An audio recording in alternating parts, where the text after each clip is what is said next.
Hello and welcome to the LOB series of Coaching Room.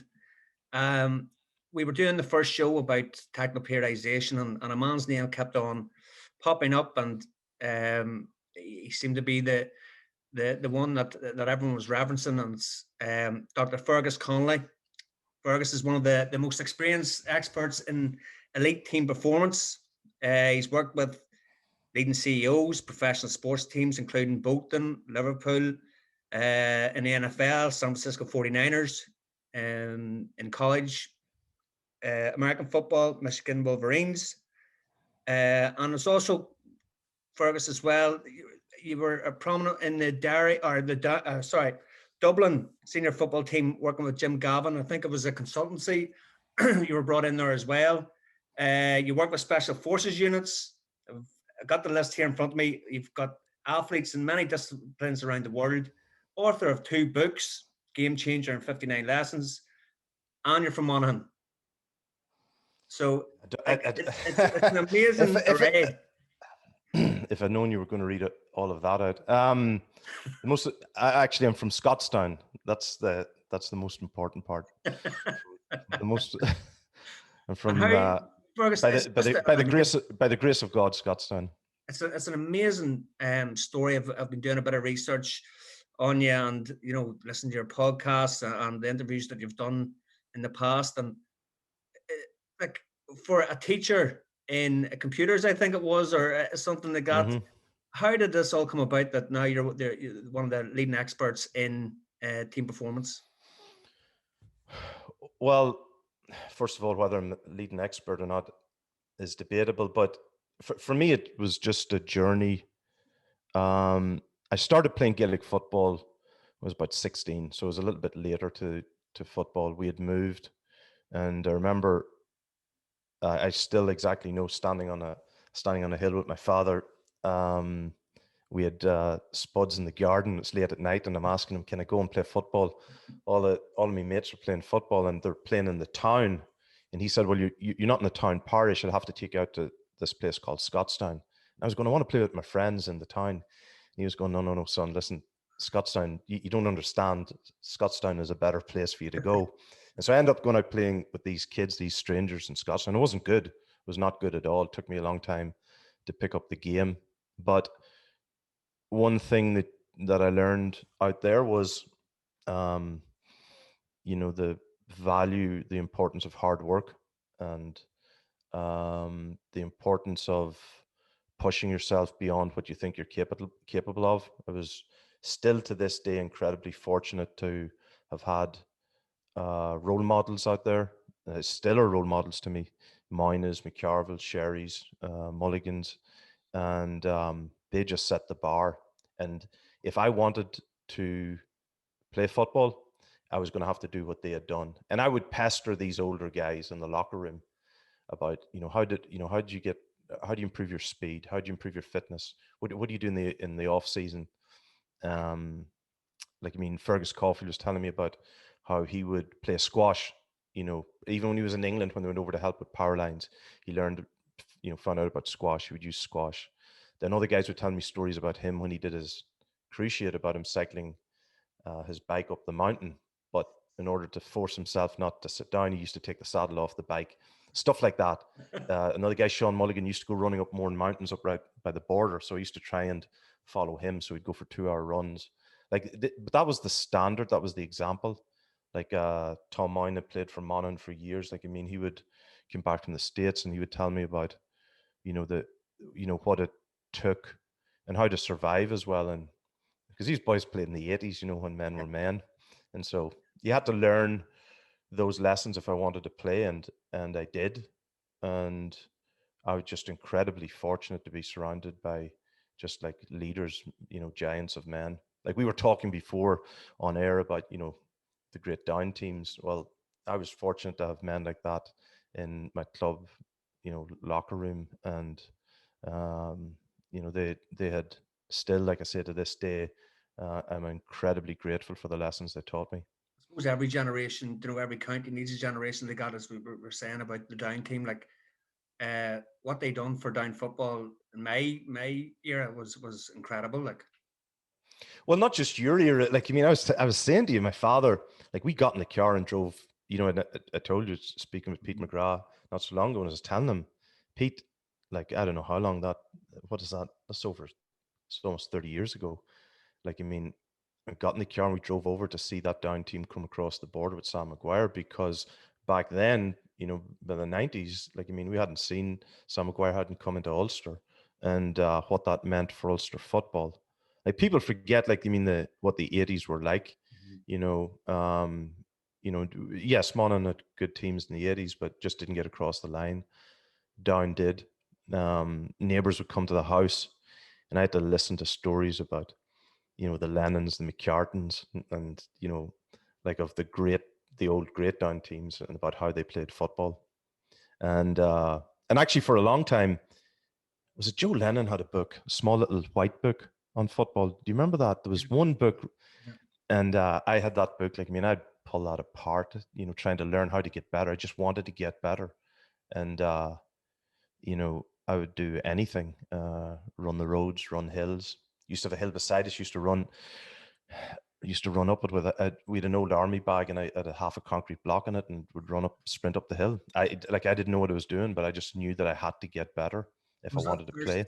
Was that thirst then put into your coaching, Fergus? Like, is that where Well, I think I was so bad, you know, starting out, that I wanted to do whatever it took to get better, and the only way was to try and read and study. Like, I mean, one year I wouldn't be my endurance. Like, I always struggled with endurance, so I'd try and read. Okay, what do endurance runners do? Like, and so you'd read a little bit about this thing called interval running or fartlek running.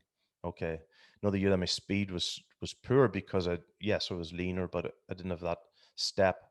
So okay, so what do I need to? So who are the best sprint coaches out there?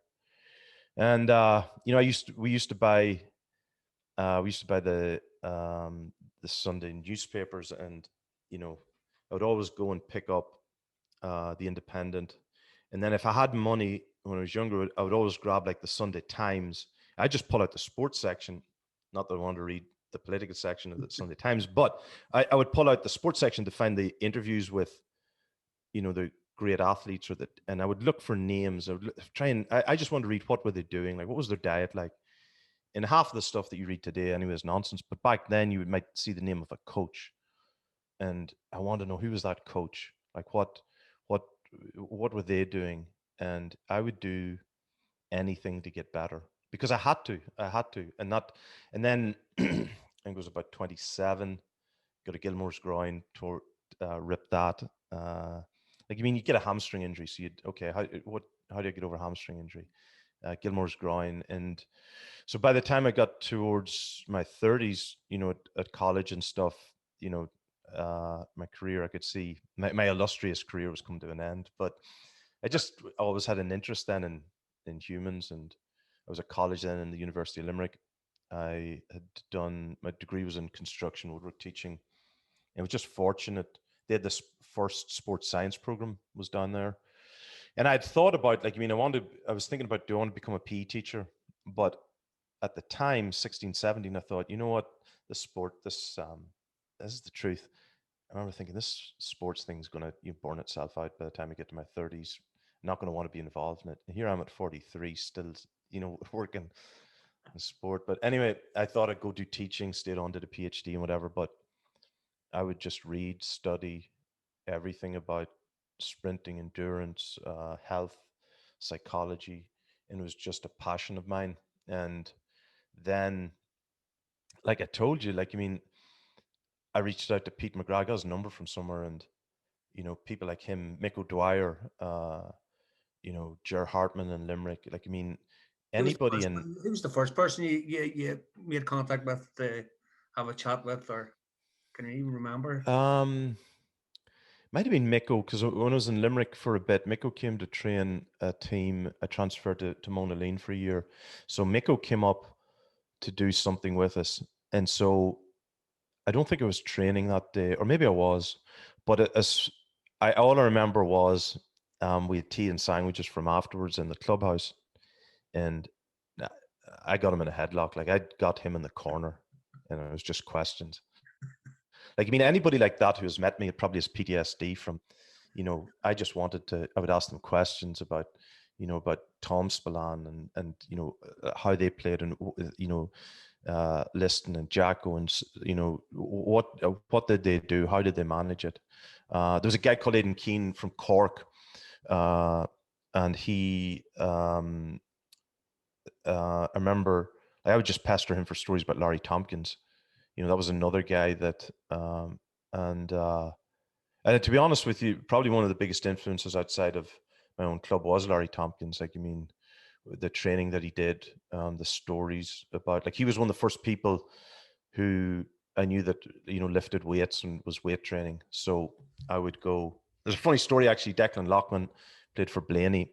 I played against him, and he wasn't a particularly, well, he was a tall guy, but he was very, very strong. I remember asking some of the guys, what, like, he's strong, and somebody said, oh yeah, he must be lifting weights, and he had a sports store, and so I assumed that Lockie was lifting weights, and anyway, so I started weight training like an animal, and years later, I remember meeting him in Monaghan, and he was asking, how'd you start getting into weight training and that? I said, well, it was because of you, because you were lifting weights. Fergus said, I never lifted a weight in my life. And I was going, well, there you go. But like, I mean, you'd read, like, I still think I have it. There was a brilliant article in the Independent about Tompkins, about him doing his ACL, about doing his hamstring, about the training that he was doing. And like I say, I would read those, pick up on clues. Again, you watch Tompkins playing, and, just the way in which he played, the style of play. And then again, you had down teams, and then there was that documentary, like I mentioned, of that first down team to win the All Ireland, and seeing them running mountains. So, well, we got the Mourne Mountains, we got the Bragan Mountains. Way out we go. Let's do it. I would just no plan or sense to it, but like just whatever it took. No, you seen the down team training in Rostrava, like, and you were just, and the best thing was Pete was beating half them up the mountain. So he was probably. There was a few big men. There was a few big men. Like, I mean, I thank God I'm in America, I can say this, but like, I mean, Gregory McCartan, Paul Higgins, like, those were big men, sprinting up a mountain. Like, I mean, that would have been tough, I don't know what the sports scientists would have said now about it, but then I suppose, like, it was a different time, different era. It was, and now guys don't have much of an off season, so it's harder for them to get out of shape, I guess. You've more games now, so it's different, and there was a place for it, and there is a mental component to it. Like, I mean, sometimes I think we go too far into being too scientific about it, and we don't push guys. There's a balance. There is a balance, and you can always get better, but there's no doubt that, to be honest with you, the fittest team I ever saw was, and still to this day, the purely fittest team I ever saw was the Derry '93 team. Like, I mean, their half backline was the greatest scoring threat that they had. I remember I was in Croke Park one time, and Enda Gormley went down injured, and Derry Gay goes behind. So there's half our forwards out. You know what I mean? Like, you mean, you had him and Brawley in the court. Like, no disrespect to Seamus Downey and some of those other players, but you had Dermot McNichol.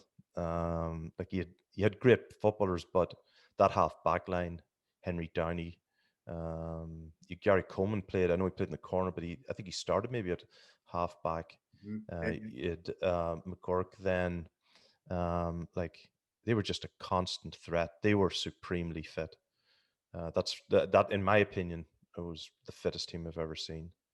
Just when you're talking about the fitness levels and that, where do you think the GAA player is now in terms of fitness capacity, and is there any room for them to get any fitter? Because the training levels now seems to be through the roof.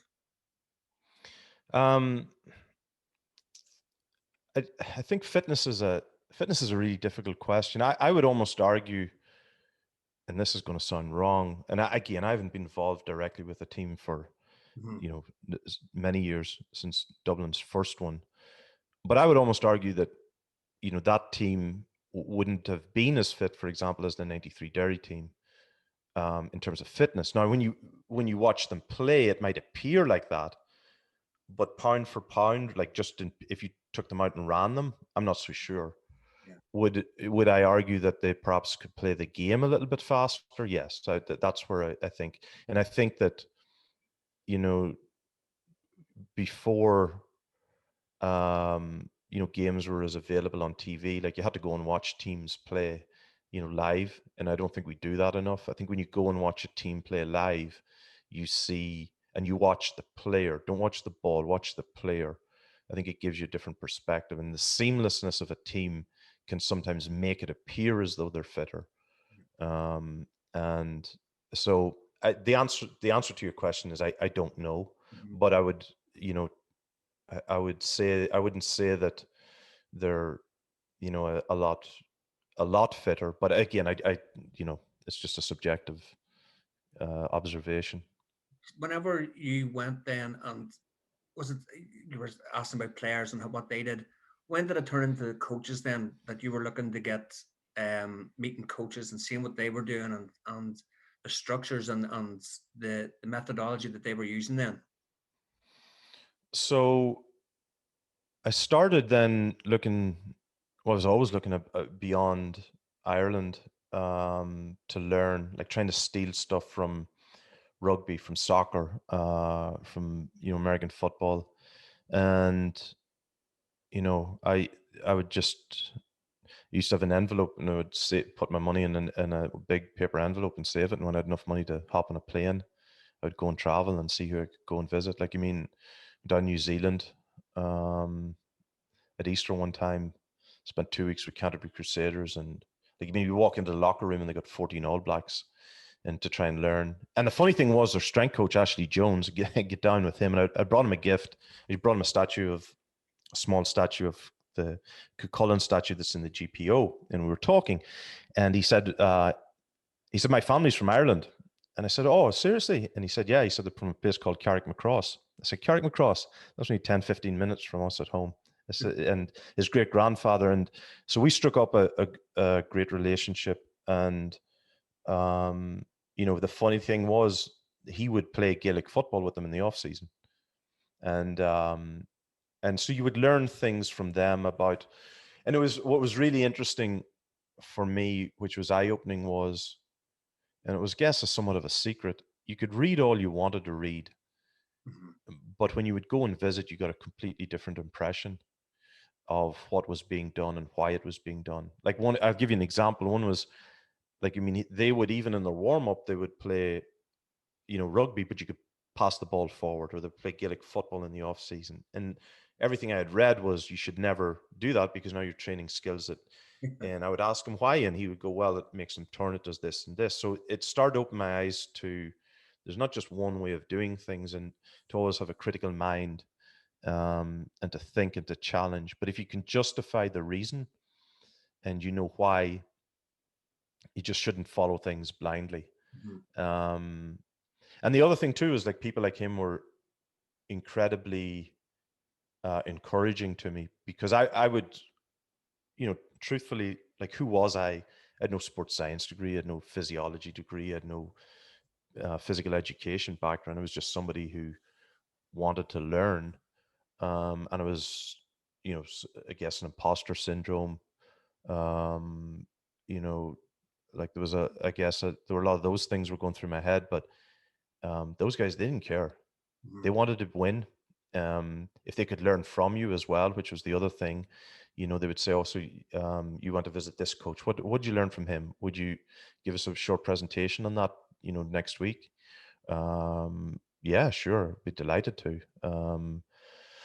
Like, I remember the All Blacks were playing, the Lions went down to play the All Blacks. And I remember I got an email one day from Ashley about cryotherapy, because he wanted to know how to use it, and he knew that I'd looked into it and studied it. And then a few days later, I got an email from the head of the Lions, Craig White, and he wanted to know about jet lag, and so these guys knew that I had a passion for it. But I was very interested, not in the science, but I was interested in how do you apply it.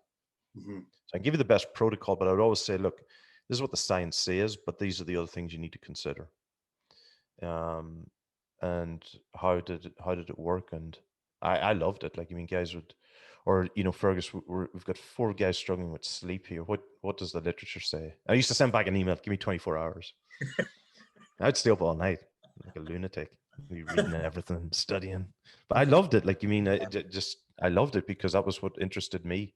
And I was, like I say, I wasn't playing or maybe hanging on, but it was just a passion of mine, still is to this day.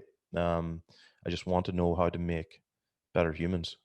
Well, my resentment and jealousy is, bubbling here, and hopefully it's not coming across, because I went down the sports science route and the sports management route of trying to do what you're doing now. But even from having the audacity, maybe even to contact, as you said, not having no sports background or anything, to go and ask, can I come along to a session? Can I pick your brains on your theories and that there as well?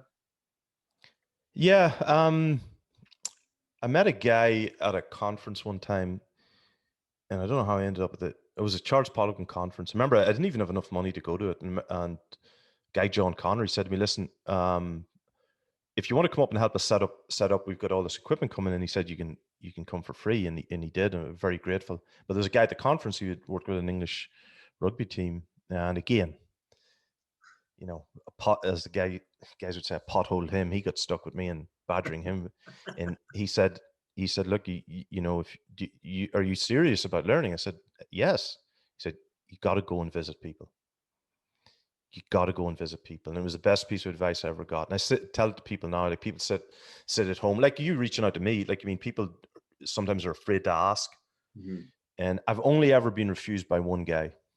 I won't name him, but I've only ever, like, Clive Woodward, somebody put me in touch with Clive, and and this was back after England won the World Cup, and like, somebody had linked me in on an email with him. So I followed up and I said, hey, Clive, listen, I'm going to be in London, or I don't know if I was going to even, maybe I lied. I said, hey, I'm going to be in London on these dates or something. I said, listen, would you have time to meet? And yeah, like, sure, Fergus, this date, this time, this place. See you then. Turned up, and the guy sat with me for 2 hours and just answered questions, had coffee and breakfast in his office. And he couldn't have been, like, Clive Woodward would not have been the most popular man in Ireland at the time. Actually, might have been the most popular man in England at the time as well. He's decided, but like, I can't say a bad word about him. He just sat and was open and just humble. Like, I still remember he told me, Fergus said, do you know every single one of our coaches was a teacher? I said, no. And he went through all of the coaches that he had. Like, they'd all had teaching background. Spoke to me about psychologists as well, why he felt that, the coaches should themselves have more psychological training, not necessarily a psychologist. All of these lessons that I learned from him and people like him, and just a lot of people are people are good. People do want to share, and it wasn't, don't get the impression it was all just take. It was, I had questions. I was happy to share. It was just respectful, I guess, like very respectful, because again, I didn't have anything to stand on. I just wanted to learn. Like, I really wanted to learn more about how to make humans perform in whatever field it was going to be. And yeah, just I didn't have a plan. People always say, what was your plan? I didn't have a plan. It was just wanted to learn. I suppose that's the best way to be, because God knows, like, where it takes you then. And it's not, if something happens off the cuff, it's not a disappointment, or it's not, I have to get back on track here. The way you've jumped from sports as well.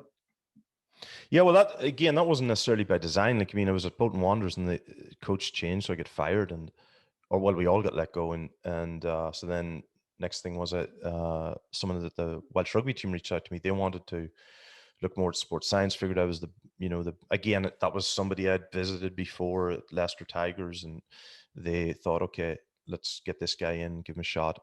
Actually, they'd been down training in Wicklow, so I went down to visit them, and anyway, ended up working with them. But I remember at the time thinking, I don't want to work in rugby. Don't know anything about it. My very first game was sitting on the sideline with the Welsh rugby team. We're playing the All Blacks above all. Like, I mean, that was I'd never been at a rugby game before. From Scottstown, you don't play rugby in Monaghan. You know what I mean? Tommy Bowe will kill me. I remember Tommy Bowe saying to me one time, so how the hell did you end up here? Like both of us met in Wales. Right, yeah. And but like again, it was moving to rugby, didn't like it, didn't want to be, but then it's because I was going to have to learn something new.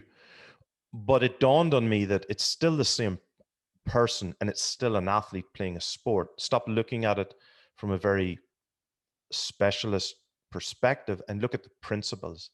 And that was a really important moment for me where I realized, it sounds obvious maybe, but the athlete it's like keys on a piano. You're playing a different tune, but all the keys are still the same. You still use the same person, athlete, yes, but to play a different tune. And so I realized, okay, what are the principles that are common? And so then from rugby again, then back to soccer, then to the NFL, basketball, even same with the military. It's still the same person, and that will never change. Even and at the start, so I looked at it from a physical perspective, and then I realized, well, when you're teaching a skill, the teaching of the skill is still the same methodology. Now, the actual skill would be different, but the principles still apply. Psychology actually is the exact same.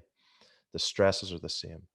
And I started to study more and more about tactics and realized, well, the core principles are still the same there as well.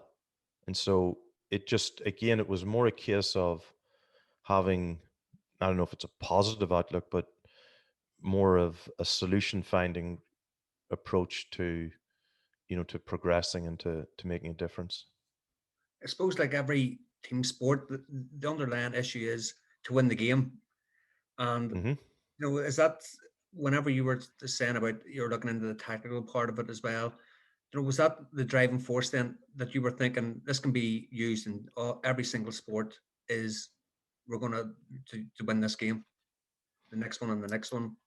Yeah, and I think as well, um, again, a lot of it just comes from my background or upbringing was it's about solving a problem, and it's not about it's not about finding out what the research says or what the science says or what it's not. That's not the starting point. The starting point is, first of all, identify what the real challenge is and then find out how to solve that problem.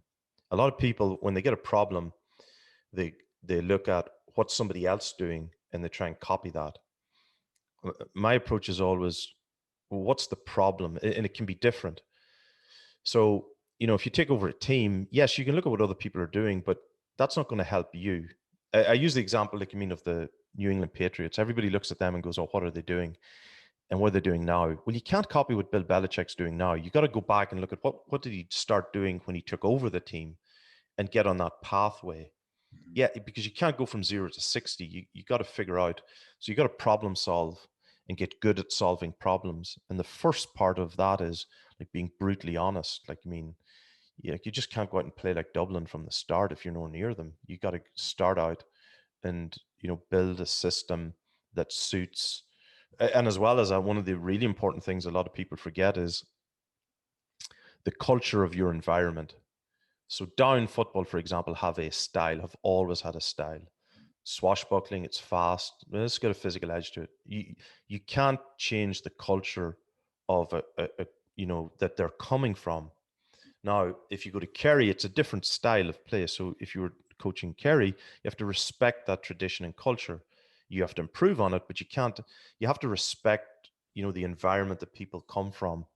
And that was something that became very apparent to me. Like, if you go to Dutch football, you just can't change a nation's mentality. It's the same with any club or any group. You have to respect it, figure out what it is, and solve the problem with respect to the talent and mindset that you have. There's subtle things, but you know, we all know cases of coaches who come into a club trying to impose something. Yeah, how did that work out for you? You know? They don't coach very long. But Fergus, so we were talking about tactical periodization in the show before, and I think you met with the great man as well, and you know really delved into um having that game model at the apex of everything that's being done then. Yeah, so one of the things that became apparent to me working, it was always there, but it just kept rearing its head, was that, I started out really looking at things from a physical perspective, because I thought, okay, it's about fitness, and it's about, okay, well, then we're fit, but okay, it's about strength, it's about speed, and slowly became apparent, like, at the basis is how you play the game and your game intelligence and your skill, but it all comes together. And somewhere along the line, this name Vitor Frade kept popping up, and bumped into one of his students one time, and reached out to him a few times actually, and eventually got in contact because he doesn't speak English, and he actually, like I said, he just sent me an email. Somebody must have translated for him, but he just sent me an email actually to say he has written a book in English and wanted to send me a copy of it. But anyway, I get in contact with him, fly over to Portugal. Still remember the hotel in Porto, and I don't know, I spent a week with him, and I had to get a translator. We're sitting there. I remember one time translator had to go to the restroom, and we just sit looking at each other, for about 7 or 8 minutes. And I remember him looking at me, and he said something in Portuguese. Basically, you don't speak any Portuguese, I guess. So he's saying, and I said, no. And we couldn't even write. And the translator comes back, and we start again, and a lovely, absolute gentleman, incredibly bright. And again, like it's happened so many times in my career, I had read a lot about what I thought it was. I had worked with coaches who thought they were doing it. And I showed him what we were doing. And I remember he just shook his head, and he laughed actually at some of our interpretation of what, and we sat down and went through why and what he was doing. And I remember showing him what I was doing with other teams, and he was just shaking his head, not even just in terms of tactical periodization, but also like the data and the numbers. And he was going, no, you're approaching the problem from the wrong way. And it's more about looking at the person as a whole and how they interact. And again, he was one of the people saying, like, you have to allow people to express themselves. And, he took me down to show me the kids and how he was involved even with Porto in the kids level, and how they were learning to play the game, and how he was essentially, and I use the word to describe it, he was facilitating their development. He wasn't directing them. He was facilitating. So he would, kids know how to play the game. So rather than telling them what to do, he might, maybe widen the pitch, shorten the pitch, add an extra player. But he would do it in a way that they just kept playing the game, and he would just manipulate conditions, or, rest periods, or whatever it might be. But the goal was, and again, this is my interpretation of it, the goal was to develop instinct and habit without actually invasively saying something, because now the player is doing things without thinking, and so you've sped up that. It's like, I was just chatting with Bernard Dunn yesterday, but from boxing perspective, you don't want people to think, consciously think, because that slows down things. You want them to act on instinct. Like, That's why Dublin are so dominant at the minute, that they can react within game scenarios, and they've been almost programmed. I know what you're saying about, but they're programmed to know whenever things are changing in a game. I think yes, and I think one of the things as well, like, again, you look at, and again, I haven't, I don't know what this current management do. I can only speak to, when Jim was there, but at that stage, you've got 5 great years, so you're looking at a team that's very experienced and have seen so many different scenarios and understand how to adapt to what's happening in front of them. And again, the best people at the highest level in anything, in every single sport I've been around, they're really acting on instinct, and the amount of times they actually have to consciously pause and think is limited. But because everything has been so fluid, they're fresher mentally to do that, Mhm. you know? Mhm. And I played with a guy called Ray McCarn, and Ray, I don't know, Ray used to joke he was 50 when he was playing, but like he wasn't that old. But Ray had one foot, he had left foot. And like, I mean, the number of times you would fall for this dummy, on his right foot so that he could come onto his left. But he was doing it so instinctively, and he was operating at such a higher level. It didn't matter. The kids could be fitter, faster coming up against him. But he was acting on instinct. We were pausing to think, and it was over. He had sold the dummy, he was on it, and he was just jogging away laughing at you.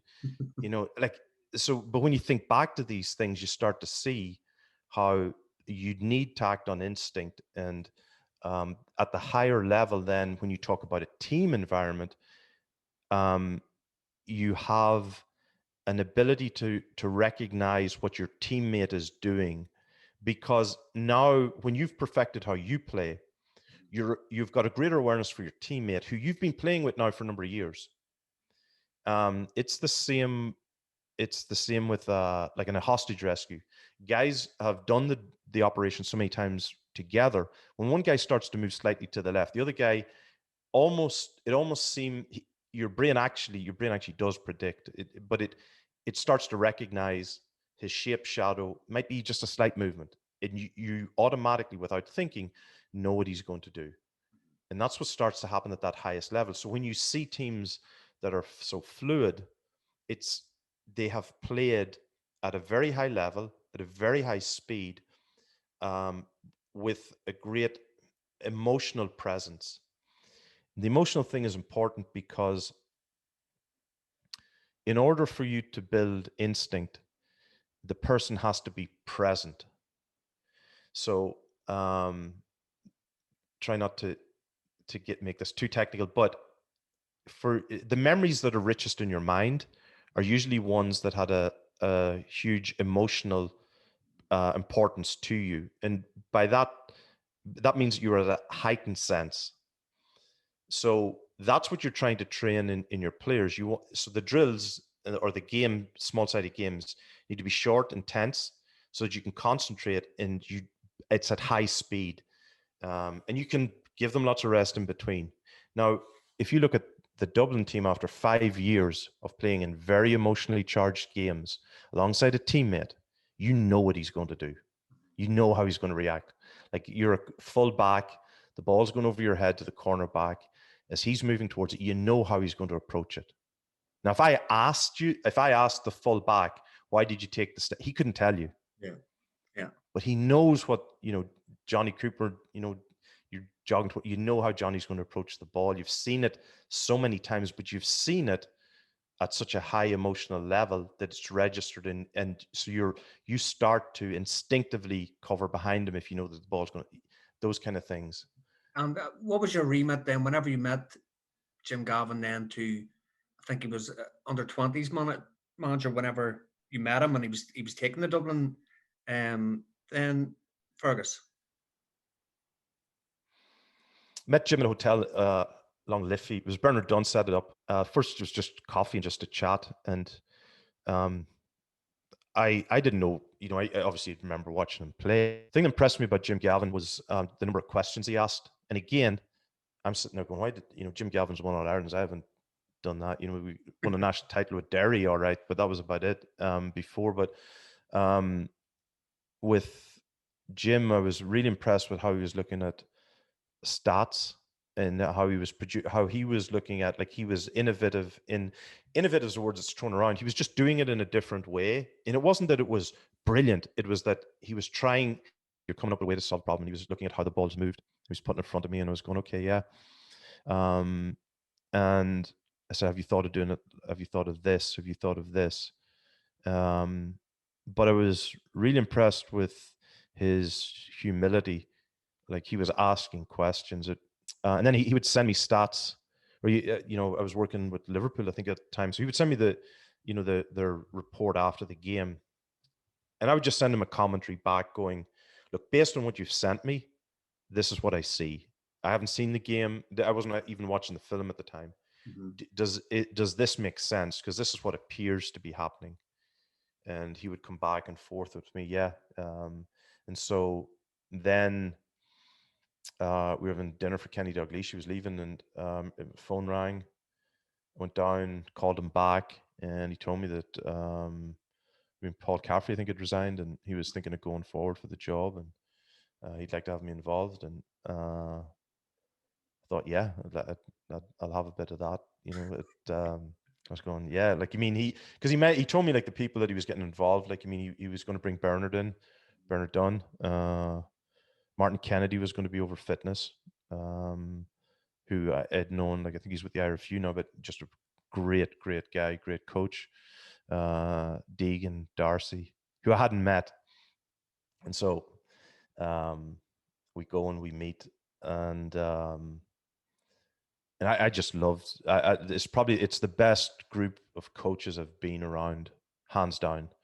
Like Deegan and Darcy, and like, just incredible people, like just great humans. And these guys again are legends of football, but the conversations and the arguments and the debates were brilliant. Like, we'd argue over things, but at the end of every argument, like, there was just the mutual respect. They knew that we just wanted to get the best result for Dublin. You had Shane O'Hanlon in there as well, and just the combination was brilliant. There was no ego.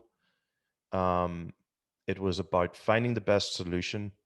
And like, many times you'd walk out of a meeting and, like, you'd feel like Deegan or Darcy's hand on your shoulder going, I disagree with you on that, but you know where I was coming from. I go, yeah, absolutely. And, those were special moments, because you were arguing, you're defending your point, and then you'd go, actually, what, you're right. You're right about that, or vice versa. What do you think? What would have been like a topic of where a heated debate would have been, Fergus? Like, what was it, over team selection, or was it the week leading up to a match, the training schedule, or anything like that? Yeah, but the type of drills and how to put things together and what we needed to work on. Why maybe we were struggling at this, or what was important. Yeah, about certain players. Like, did we need to do this, or how to manage certain players? Just all of those. Everything was on the table, and again, it goes back to Jim Gavin. Like, just incredibly humble. It was have a conversation, but ultimately he was the boss, and he would make the call, and we all knew that. But everybody got their say, and it was important, and there were more people than that involved, but it was great, because, like I said, Declan Darcy has his experience, Mick Deegan has his, Jim, Shane O'Hanlon, like you. And again, here I am, the youngest of them all, that haven't played the game at all at their level, but it was, these are the thoughts, these are things you're throwing into this pot, and that's the way coaching should be. And it was, none of us cared about who was right. It was about getting the best decision, and you backed. It wasn't even heated. Like, it was just, you knew that you were going to get your say. Everybody's going to listen, and you guys would say, yeah, no, actually, I'm wrong on that. No, you're right. Or I hadn't thought of that. Good point. Yeah, no, that was the way it went. Just whenever we're talking about Dublin, and obviously they're the dominant force in GAA now. Do you think that you could go to a top 4, top 5 team now, and I'm waiting every day for a letter from Mayo County Board. I don't know, I think you're going to get mentioned, but no, like, I don't know. I wouldn't say that. Like, I wouldn't be that arrogant or anything. Like, but I think that the question you're asking, like, we sat down, and I remember I still have the slides. I was looking at them only a few months ago, but still have the slides of what I call red teaming, where you sit down and go, okay, how do I beat Dublin? Like, at the end of one season, sitting in a hotel and presentation, because it was, guys, this is how I would beat Dublin. And we had a good debate over that, because I was trying to poke, and it was hard to do, because it's hard because you know, everybody thinks they're, was it Alex Ferguson? No, it was Arsene Wenger said everybody thinks they got the prettiest wife at home. You know, you think that your team is unbeatable, but you have to go, okay, how would I beat us? Like, what do we need to prepare for? Because that's that person is the most dangerous person. The person who recognizes their strengths and their limitations, and can not necessarily hide them, but can protect them. And if you go up against a player who, for example, knows that they've got a weak side or whatever, but you can't figure it out or you can't see it, that's dangerous. But they do, and they know how to prepare for that. And that was the goal, was to, okay, what areas, like how did we concede? You're looking for patterns. And the really, really important point about that is you can't do it just through stats. People think, oh, you can look at, no, you can't. You have to watch the game. You have to look for patterns. There's subtleties. We're dealing with humans, not machines. Yes, if I'm working for, and like my master's was in manufacturing, I know all about simulation, statistics, analysis, prediction. Yes, in machines, not in humans. And you certainly can't do it with 15 players in a game running around the field with a guy in black trying to screw the game up as well, and then 30 guys trying to stop you. Like, you can't do it. That's not to say that numbers aren't interesting, but you cannot just watch the numbers alone. Like, that's why when Jim would send me the charts, graphs, and numbers, I would say, Jim, this is what appears to be happening based on what you've sent me. I don't watch the game. Does this make sense? Or is this a trend? It wasn't. It was questions. Yeah.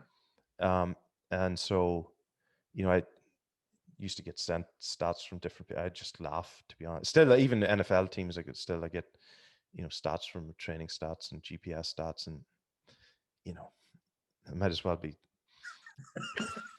Don't believe it. You see it looking at a field of officials. Like, it alone makes no sense. Yes. You have to watch the game. You got to get up off your ass, go watch the game. It was one thing Vitor Frade said to me as well. And actually, interestingly, he used to say never sit in the middle of the field. He used to say sit slightly off center, so that you could see not just the length of the field, but see the depth. So see how they move the ball diagonally as well, with a better. So things aren't just moving laterally, which is just, we used to try and do that. I'd watch the game at twice speed.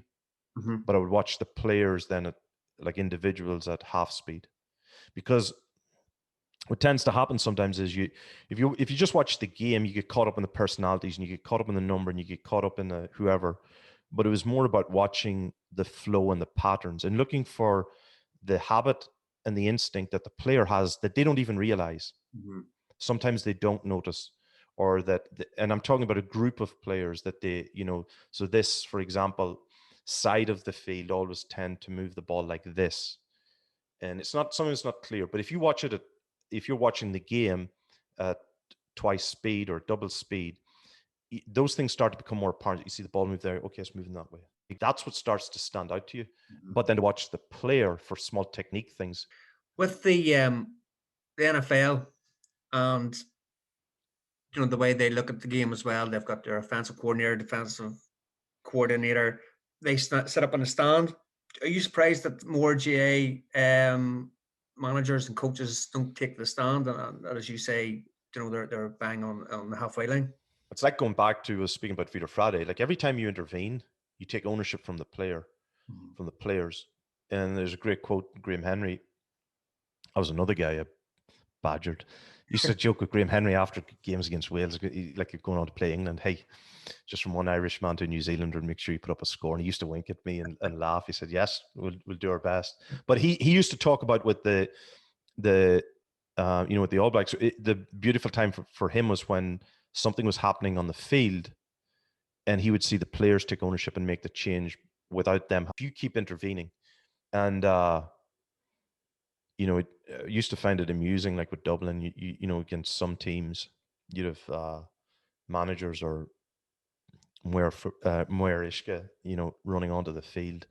And Christ, like, you just smile, because okay, they're, first of all, the panic from the sideline now is filtering through the players. And it might only be subtle. or they're trying to make changes and panicking. So they've not allowed this team take ownership of, you know, their own decisions. Now, when something goes catastrophically wrong, or the score's not looking too good with 5 minutes to go, they're not looking at each other and they're not problem solving. They're looking to the sideline for direction. You don't want to interfere. Again, you want people to stay in. If you want to call it the zone or whatever, problem solve. Let them run it out. And if you've practiced that enough, for example, in training, you practice enough during the league and sat down afterwards with them and going, okay, guys, yeah, they got this right, you got this wrong, and reinforce it. Then come championship, it's games that early on, and when I was there, you won late in the game because players had ownership. They knew what they had to do. And that was really important, you know.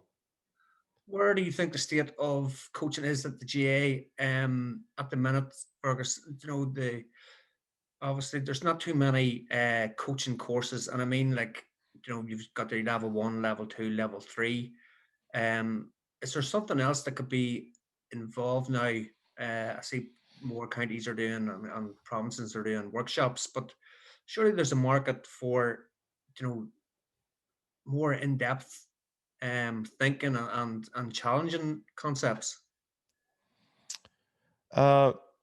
Possibly. I'm always, early on in my career, was, you know, always critical of things, and I've even just getting older or more mature. But I think, you know, there are a lot of good coaches trying to do the right thing, and so I'm slow to be critical. And again, I haven't been home and I haven't done anything in Gaelic football for a long time, so I'm not in a great position to speak about the current state. But I would say that even, or I shouldn't say even, I'm always looking at how can I get better and what can I do. I have systems, philosophies, concepts, ideas, but I'm the first to tell you that I'm always looking to improve them. So whatever I've done, you know, 2-3 years ago, I would hope I've gotten better. Nothing's gospel. And anybody who, you know, has either read anything or anything I present, I always tell them, take it and break it, make it better, argue. And I think so long as coaches are doing that and they're trying to get better, because if you go into a meeting or a presentation and it becomes about ego and people trying to say my ways, you never get to the position of actually figuring out the solution. You know, it becomes a battle of egos and having one system or whatever. Mm-hmm. And so I think if you've got coaching courses or you've got workshops where, you know, somebody's demonstrating something and they're explaining why they're doing it, but they're open to new ideas and going, look, I do it this way because, and this is what I'm trying to get from it. And if somebody says, well, have you thought of doing this? That's what you want. Like, I want people to, you know, to go, well, why are you doing it like that? And I think so long as you have that in groups, and people are willing to learn and be critical thinkers, you will always get better. But I think, you know, I gave a talk a number of years ago to Australian coaches, and I honestly believe this. I think that Australian football is the second greatest team sport in the world. Gaelic football is the finest field sport in the world. There's no other sport where you develop endurance, speed, strength, confidence, skill in the exact proportions that you would want a young man or young woman to for life and to learn. You learn about culture, you learn about team, you learn about success, you learn about failure. It's the finest field sport in the world. And I know some of the hurling counties would disagree, but I think that, you know, I'm very, very, I don't use the word proud, but you know, humbled to have had the opportunity to work, to play. I think, you know, the GA is not just part of it; it is the fabric of our society. It's done so much for us, and I think it needs to be protected. You know, it's only when you see what sport means in other countries where it becomes about money or it becomes about entertainment. Like, I mean, if you look now at the value of it during COVID and why people want to get back to the community and the value that it provides for our young people, that's its role. It's not about making money. It's not, to be honest with you, even with Dublin, it's not about winning trophies. It's about what the thing that I'm most grateful for during my time with Dublin was to have an opportunity to be with some incredibly great people. You know, the Cluxtons, the Connollys, the Coopers. You know, those were just great. Like, you know, in Ger Brennan, like even going back to, even again, getting the opportunity to work with Bernard Dunn again, these are just really, really good people. That's the bit that, yes, trophies and winning are great, but the people, every one of them's a credit, to their families and to Dublin. I think, you take the winning aside. I think, I think sometimes we just don't recognize that value enough. Mhm.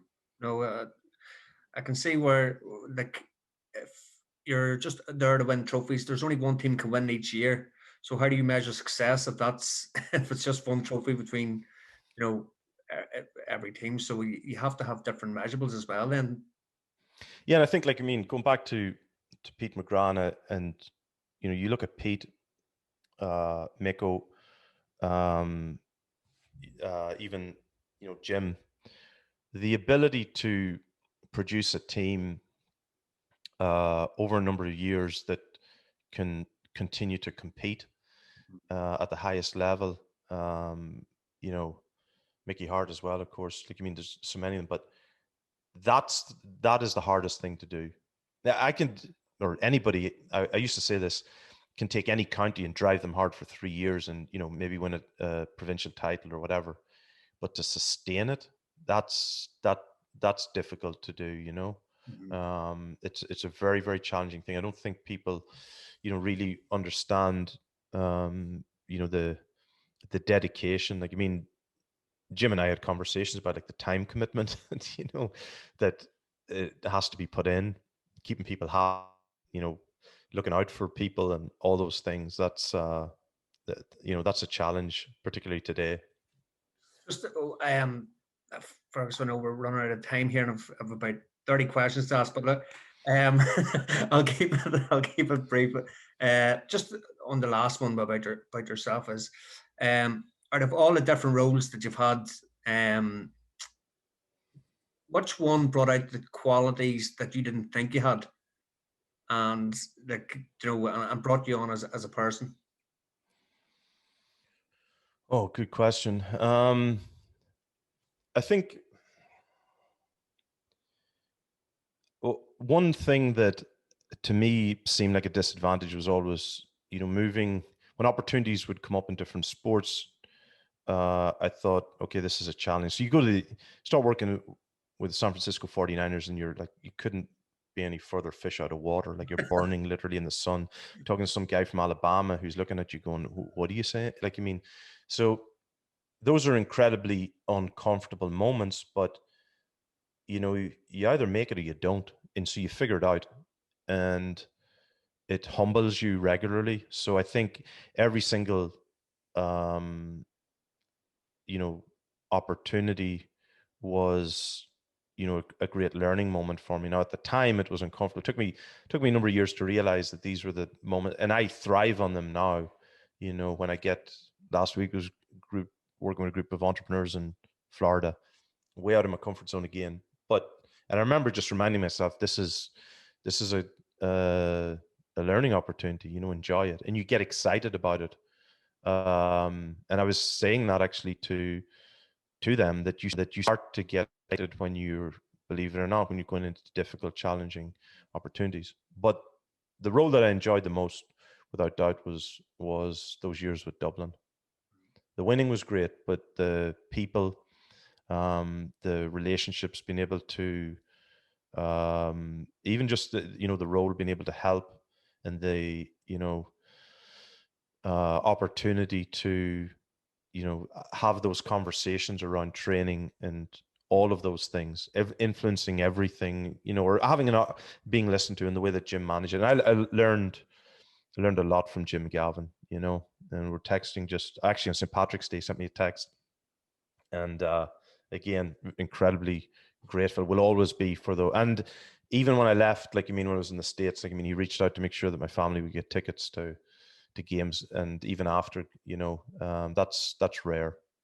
Yeah, very, very true. And I suppose whenever, the media portrayal of Jim, he just never give nothing away, was it? It was just, um, he said the same things at every press conference, every question that was asked. It was, yeah, it Yeah, was. but I think that the media have the media have a job to do, and I think that sometimes when you're successful, it's easy for things to be taken out of context. And Jim had a job to do. His job wasn't to write column inches. His job's to win. And at the end of the day, like he's and again, his time in he'll tell you, like his time in the service, like as a pilot, taught him a lot. He learned a lot.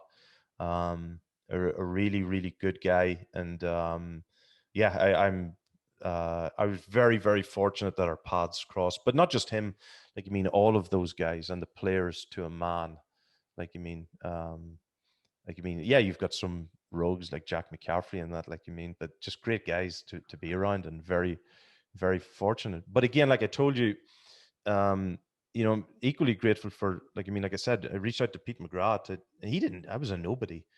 We met in Armagh. He gave me I don't think 2 hours, and just pestered him again with questions, but again, I just wanted to learn. Same with the 49ers.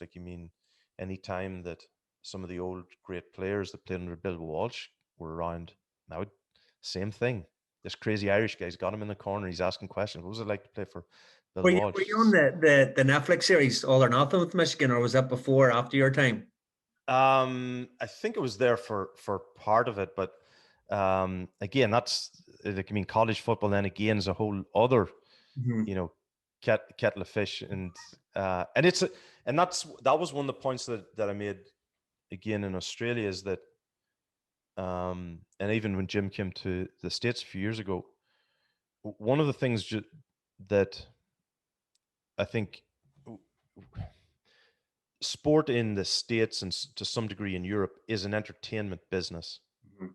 There's no money from the NFL goes back to grassroots football. There's no money from, or maybe minimal. And so I always tell people, yes, it's great. It's the pinnacle in one respect from an entertainment business. But the role of the GAA in Irish society is completely different. And it's at the fabric of developing young men, women, leadership, all of these things, physical health, mental health. It serves a completely different role. And I, and again, the fact that it's amateur, and the fact that you have to look beyond it. One of the challenges, I think it's a problem, actually, not a challenge, is that when you look at college football in the States, it's a business, and there's no pathway for these kids. If they don't make it in the NFL, what are you going to do? And so that's one of the things that I think the GA should be proudest of, and I think its impact on on Irish society is infinitely great. It doesn't even compare to college football, the NFL, NBA. People just don't get it. Yeah. And sometimes I hope it never gets to a stage where we would ever take that for granted. Mm-hmm. No, I totally understand, and um, I'm looking forward to the J based book that you're finishing up. Don't When's put me on. Don't put me under pressure. I got the first draft of it done, but I just wanted to. what's it on? So some. Fergus? What's it? I tell you what happened actually. I was actually at Michigan, and an Irish kid visited, was at Michigan, asked could he come and see me. I said sure, come in. We start chatting. He went back home. A guy called Jack Tierney, and he asked me would I mentor him, and it's the same with I get a lot of requests, and I try to always help. I have a soft spot for Irish people, of course, but I always try to help. I'll always do my. But I said, look, I can't really give time. Now, if you want to help me write something, one project that I had in my mind was writing a GA training book, but I don't have the time to. So I'll help if you want to help me write it together. So we started probably 2 years ago putting it together, and putting together, just explaining, again, how I look at the game. I'm not saying it's the best way or anything, but how I look at the game and the rationale behind it. And we've got the first draft of it done. Probably have to find a publisher. So if anybody wants to publish it, let me know. But that was, yeah, and I just, again, I haven't had the time, or wouldn't even know where to go. But yeah, I wanted to produce a book that would, again, it's not a gospel, or it's not this is the way it should be done. Here's a perspective on the game. Take it, throw it in the trash, light the fire. But it might help a few people, think about the game a little bit differently, and how to, again, as a conversation piece for others to, to step on, just like I've done over the years. And the other two books, you were saying on other shows and out there about 59 lessons was a thank you to the people that you've been influenced by, and it's very good, the stories not there. And I suppose Game Changer then is it's It's a big book. it's so intense. I hope the J one's not like it, but it is. Game Changer for me was just something else. The how that you even constructed that and got that down on paper was fascinating. So the books were first Well, class. yeah, Game Changer. The reason I wrote Game Changer was like coming through, even when I was in Scotstown, I remember like trying to find a book that would tell me about team sport, like how to train speed and endurance at the same time. And then, so you work in rugby and you learn a certain amount and you start to see how all these, and then you realize it's not just about one thing. So how do I pull it all together? Mhm. And there was no book out there for me, so I wanted to put it together. Yes, I would, if I was to write Game Changer again, yes, I'd tweak it, I'd make it a bit better. I've learned a lot since, but I wanted to put something out there that just pulled everything Yeah, together. absolutely fantastic. Yeah, it really is. It really And is. 59 lessons were, because Game Changer was more technical. um I it was more, I didn't want people to think that this was, all my invention. These were all the different people that I'd learned things from, and wanted to thank people like the Clive Woodwards, like, the Jim Gavins, the military guys, all these different people that I was fortunate enough to learn from. And again, I think it was Malcolm X said once, only the mistakes have been mine. Like, I've learned so much from all of these people. Mhm. I've not invented anything. I've just learned from people, and still trying to learn. So No, much I don't know. sure, it's but that's it. You try your best to come up with processes and structures and that, but it's only if it feels that you learn from it as well, isn't it? It's everyone's learning. Yeah. Well, actually, and funny was with a special operations group last week. I had this conversation. Y- the outcome, you can win and still have performed poorly.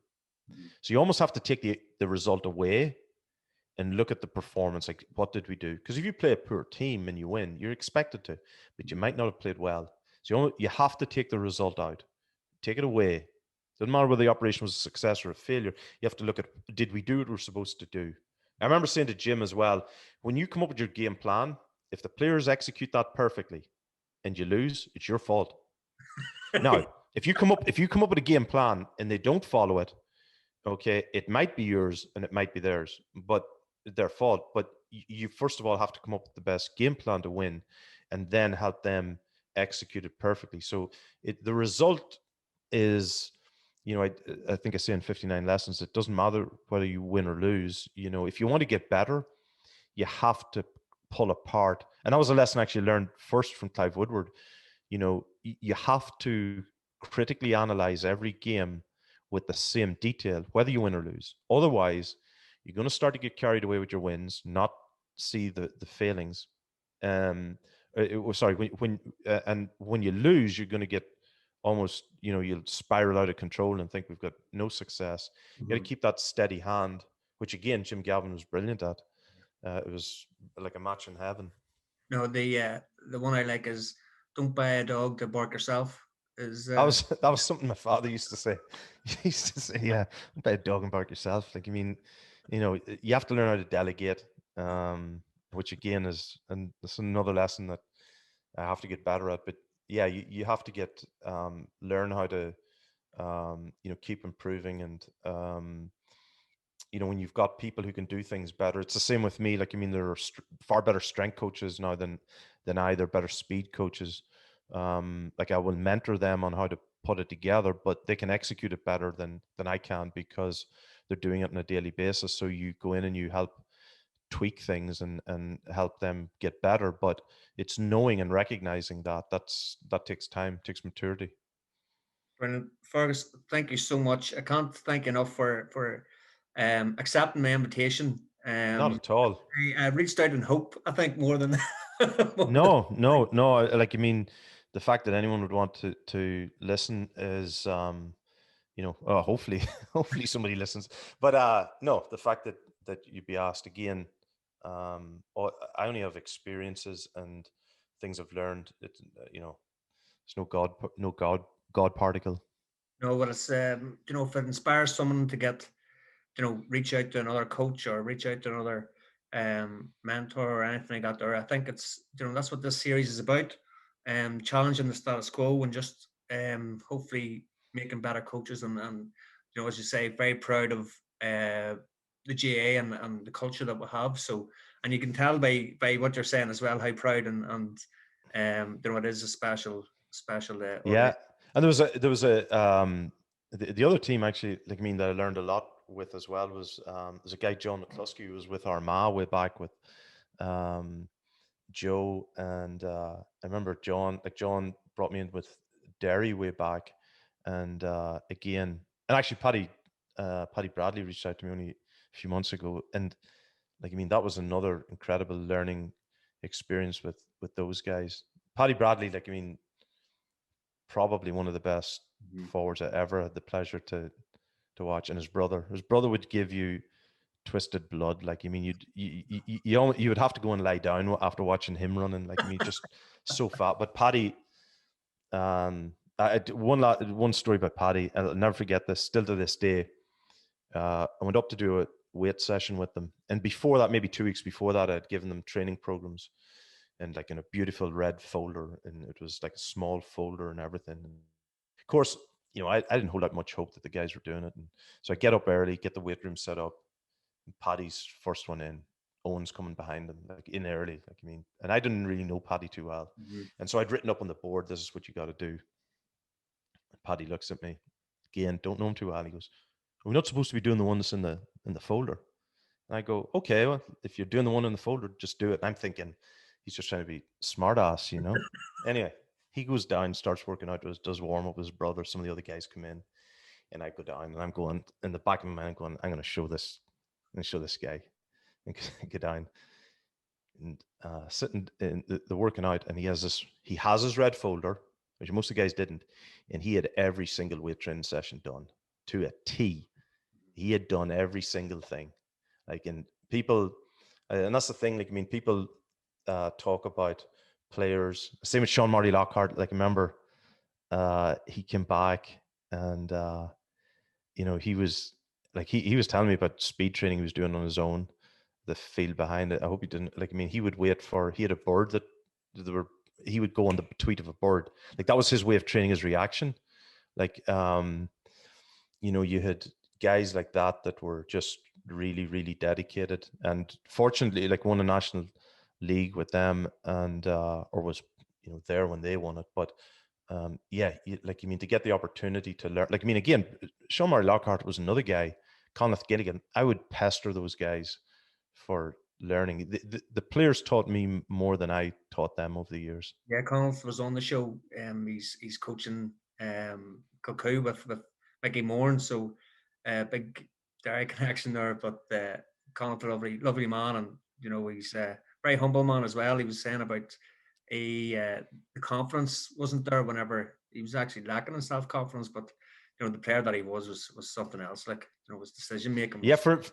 for not a big guy, like, and he put in a lot of effort, staying in shape, and his diet and everything, and he would, he was proud of, of the work that he would put in, and but those were, like, I mean, there were some great, there were some great footballers on that team, some hard men too.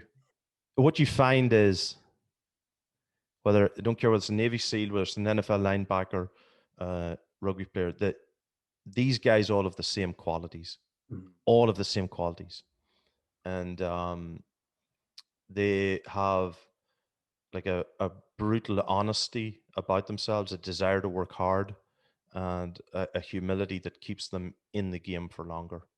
That's the same thing. Like, I mean, and again, when you get the opportunity to talk to some of these players who you watched as a kid, like the humility that comes through from them is like, I mean, you know, that's the strongest thing. And they'll tell you, like, I mean, didn't do a whole pile, but I remember watching them, Yeah. you know, marking Canavan and stand behind the goals. Like, I mean, you barely see over the wire. My father used to say, I'll go down and press my nose to the wire watching what's going off the ball. Like, we're talking about Paul Higgins earlier. Like, you know, thank God.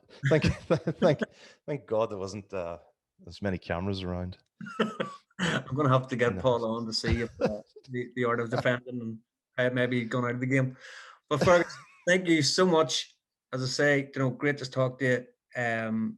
It's fascinating story that you have, and good luck with everything. And it's great to see a Irishman doing so well in the States as well, and keep up the good work. Thank you very much for having me.